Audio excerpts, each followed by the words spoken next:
Yeah, good morning, Nigerians. Many Nigeria woke up this morning without purpose, no hope, and the narrative flowing in the Nigerian space now is the upcoming election, especially the presidential election. There is a big and huge tussle between the two supposed powerful parties, which are the APC and the PDP.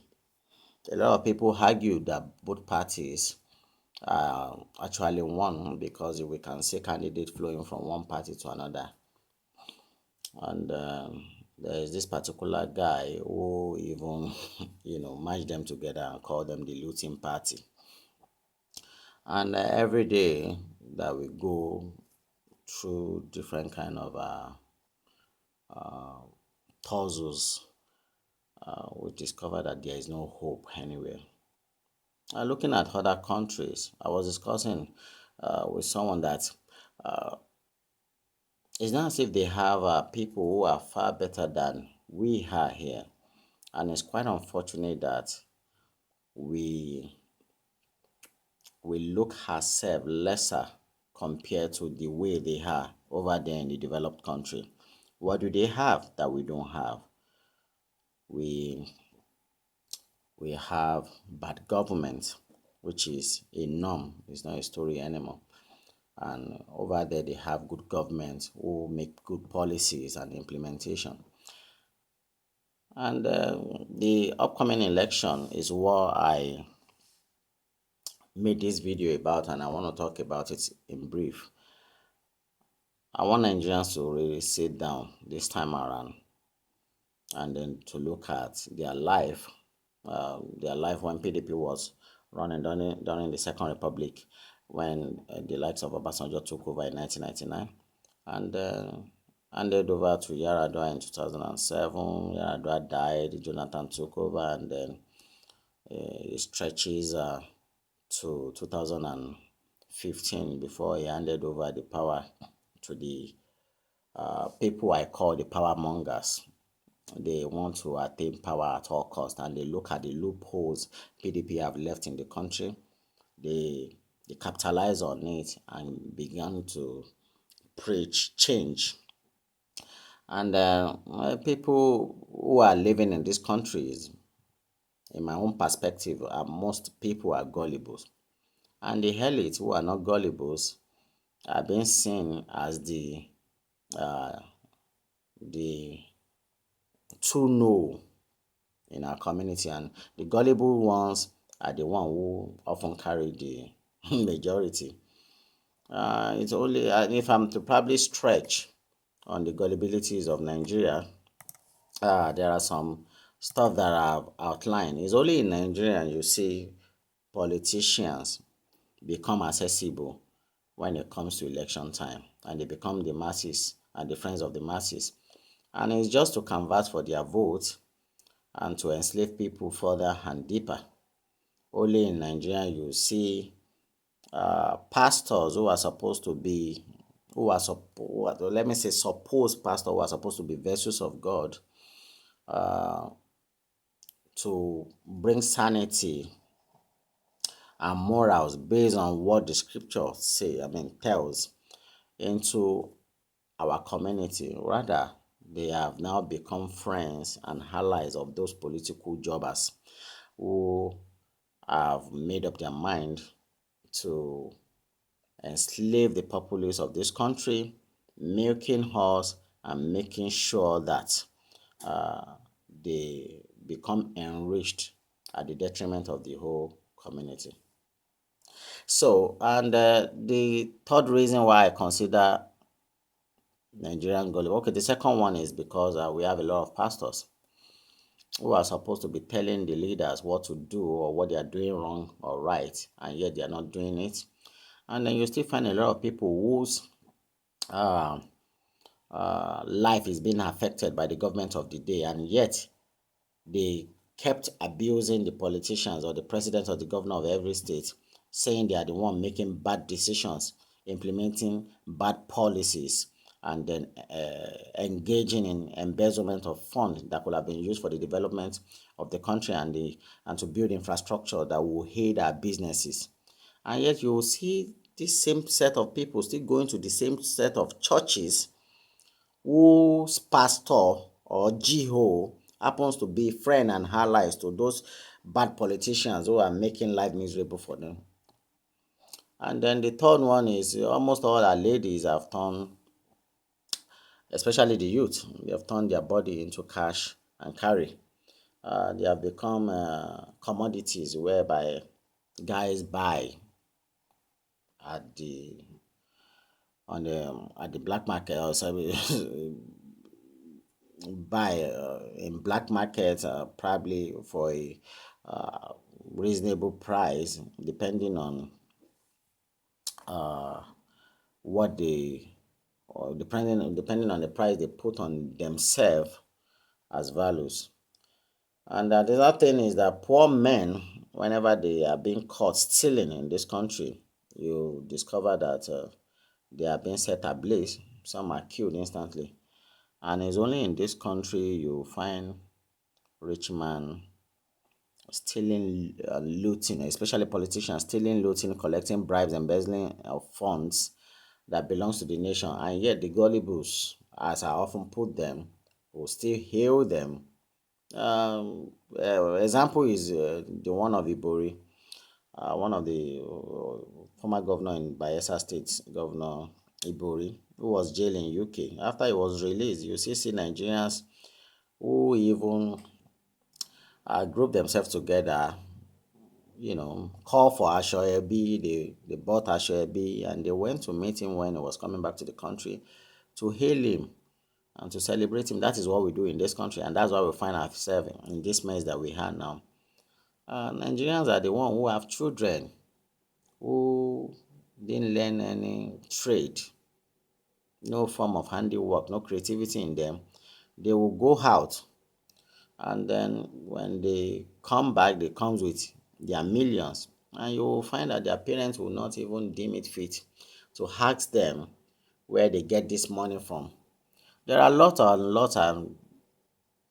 unlimited, uh, let me put it, unlimited factors that shows how gullible we are in this country. Decisions that we have made unconsciously or consciously that we do not think is going to, what's it called, is going to affect the life of not just we that are here now, but the upcoming generations. And then if we go back to the 2015 election, the presidential election, the moment Nigerians decided to vote for the so-called change, the change mantra that they sold to us, a lot of politicians who are political jobbers anyway, they tend to begin to leave the former ruling party, which was the People's Democratic Party, the PDP. They left to APC.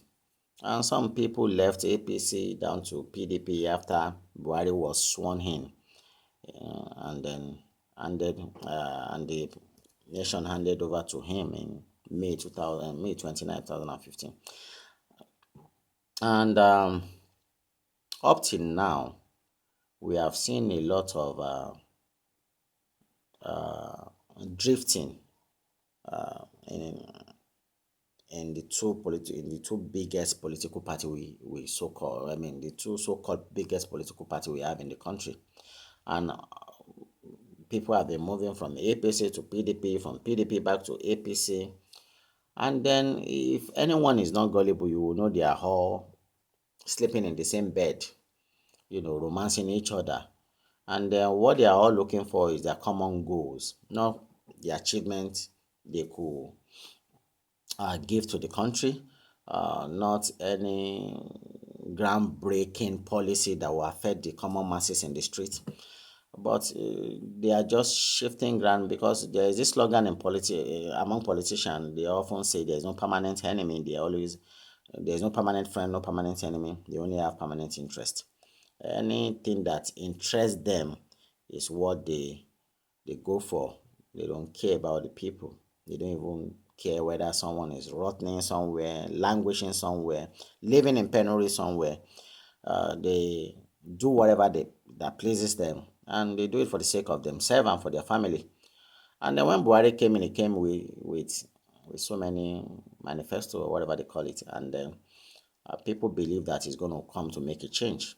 He kept promising stuff he will not even be able to do in the next 20 years, judging by what he has achieved so far as at now. And he keep placing time on it. In 2 weeks' time, I will defeat Boko Haram in this and that. And then, to me, what do we call integrity? A lot of people call him Mr. Integrity. And at the end of the day, I don't know what integrity means. Maybe Nigerians have a way of seeing or redefining a word to suit their purpose. Because if you have integrity, the moment you promise someone that you're going to solve a problem within 2 weeks and you are not able to solve it, uh, what I feel you should have done is to resign or to own up to your weakness or to your shortcomings. Uh, Come out to probably admit to failing in what you promise and perhaps tell the people uh, what sets you back and how you're going to resolve the problem. And if you couldn't resolve it, then you leave the office. If you so much have the interest of the masses at heart, he will have left the office because you will know that they don't have anybody's interest at heart. They are just power mongers, like I called them earlier. They just want to retain power at all because power is sweet. If you go to Abuja, even in one of the new audio that just broke out on Facebook and YouTube these days. I mean, I think it is around last week or last 2 weeks, if I could remember. We overheard the former governor of River State, who is now one of the ministers under Buhari's regime, uh, former governor Rotimi Amechi, saying that Buhari doesn't listen to anyone. Even when he reads newspaper and people abuse him here, he just say, they are abusing me here. Oh, am I the cause of this? Am I the cause of that? He doesn't want to own up to anything. And he said something that thrills me. He said he once told one of his DG or whatever that Nigeria will not move forward. This is someone who was the former governor of River State saying that Nigeria will not move forward. And then he said the guy didn't believe him until they got to Abuja. And then when the guy started living in Abuja and seeing how things are being done, that the guy was the one who came back to him and said, Sir, I'm not sure Nigeria will move forward. And he asked, why? I told you before. And the DG said, the only thing they know how to do in this Abuja is just to probably share money. They don't want to work. So which means that the people who we have elected or who have been given authority to decide the fate of our future have nothing to do concerning that fate. They have no work, they're not working. And the so-called ex-governor, who was the former governor of River State, who was supposed to probably be one of those people who will make a change and build hope in this country, is stating it as it is. That is what Amechi believed, that Nigeria will never move forward. So how come someone who believes Nigeria will never move forward happens to be one of the minister in a crucial sector in this country? How do you now think that person have the wherewithal or the potential to move this country forward? Like what I was saying earlier concerning what happened in PDP, there is this implosion that happens in PDP immediately APC took over. Instant collapse, violently inward fighting between the politicians, and then that is what drifts a lot of people away from, because their interest is not being considered. They believe that if the party is not making policy that will bring money into my bank account so I can live a life of largesse, there's no way I can be in this party. They have to move from the ex-ruling party into the new ruling party. And the Nigerian, whom I believe many are gullibles, sat down at this crucial time when they have the mandate, the power to decide who to lead them. And they concluded that the race is between the PDP and the APC. And then you look at the whole scenario. Who says it's between PDP and the APC? Is it you that is complaining that the PDP are corrupt, the APC are as well corrupt as well, and someone make it so glaring that both parties are mashed together and they are called the looting parties? And then if they are matched together and called the looting party, why on earth would you probably consider want to put your faith in the next 4 years into the hand of someone who is not competent at all? Very incompetent person. And when we talk about what's it called, other presidents, perhaps in the developed country, we need to put into consideration a lot of presidents who rule countries that are very developed, that are called the world power countries, like the Russian is ruled by Vladimir Putin of Russia. And he was a lawyer. I'm sorry, he's a lawyer, he's still a lawyer. Trump, as as clowning as people might tag him to be, he holds an economic degree in business, and he's a successful businessman. We have the Merkel of Germany, who has PhD in physical chemistry. And then we have the Xi Jinping of China, the chemical engineering and doctor of law. And Buhari is still struggling with WAEC not being able to be found. We have a president whose WAEC result or WAEC has not been able to be found. And he keep pushing us that we should go and ask the military, we should go and ask that. You will see incompetence in him, and you will see that he lacks integrity. He lacks integrity. So anyone who deem it fit to vote for APC, and it's quite unfortunate. I've even seen elite people who I know very well that are suffering from the weak uh, uh, government that we have, that find it very difficult to feed, very difficult to pay for expenditures, very difficult to pay for house rents, very difficult to take good care of themselves. Some even had cars before and have sold their car during this tenure, and yet they are still shouting that they are a potential card carrier, APC member, card carrying APC member. And they said Buhari must continue. The question now is, if someone rule you for 4 years and he has nothing to show for it, the primary responsibility of this government is total failure. They failed us in security, they failed us in securing jobs, and they failed us in providing social infrastructures that will invite the foreign investors in order to boost our economy. And then, quite unfortunate, they failed us in everything. They steal anyhow, they loot money anyhow. It is only in this country we hear people stealing billions, collecting the governor of Kano collecting $5 million bribe. You see all sort of. That is why our comedians are thriving. There are too many things to laugh about in this country. Then going to the PDP candidate, the former vice president during Obasanjo's regime, whom we were told have been running to and have been aspiring to become the president since 1993. And he was a vice president for 8 years. The question is, what did he achieve during those 8 years? Rather, I will agree with the fact and norms that says that he was embezzling money throughout that 8 years, and then he made himself rich, and he implemented so many policies that favors him. He owned one company called Intels, who manage the Nigerian seaport. They are like the catalyst between the government and the people. They are like the third party. So, and I even heard one of the former Lagos State governor,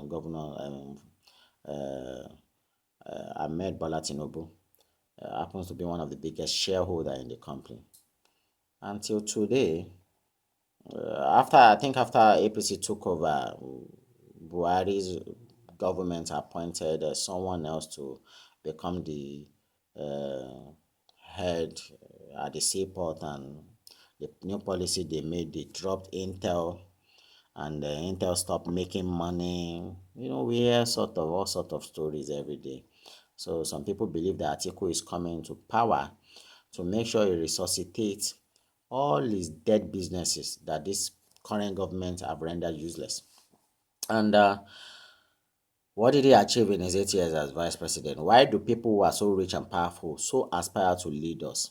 Rather, they could have probably created job opportunities. When we keep shouting there's no job, these are people, billionaires. How they made their billions is not even our concern. What we want is you can generate job opportunity for people by creating companies in this country rather than buying properties in Dubai, in the United States of America, or wherever. A lot of people who stole money from our purse, from our national purse or treasury, they end up taking the money to either Switzerland and keeping it there, or probably buying properties in Dubai. And I found out to be silly.